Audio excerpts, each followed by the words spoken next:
ika-18 ng Marso nung taon 88, alas 9 ng umaga, nag-eclipse sa Cotabato. Nagdilim doon ng kompleto, Dadyanggas ang naging sentro.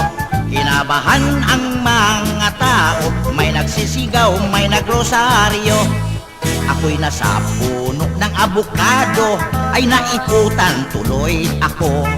Mga manok ay nagsipagtulog na pagkat akala'y gabi na kuno. Kalabaw baka ay inga ng inga, araw ay nawawala. Kasabihan ng matatanda, nilamon daw ng bakulawa. Sinilip ko sa negatibo, araw ay kawawa.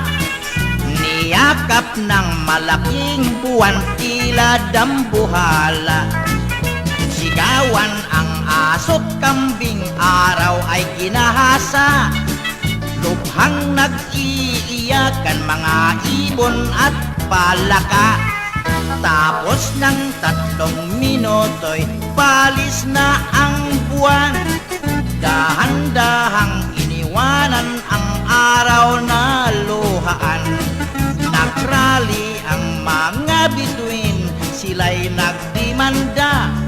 Nung iniksamin ng scientist, ang araw ay buntis na. Tra-la-la-la-la-la-la-la-la, nanganak ng planeta. Mercury ang panganay, si Venus ang pangalawa. Ang Earth ang pangatlo, Mars, Jupiter, Saturn, Uranus. Si Neptune ang pangwalo at ang pangsyam ay si Pluto. Tra-la-la-la-la-la-la-la-la, nanganak ng planeta.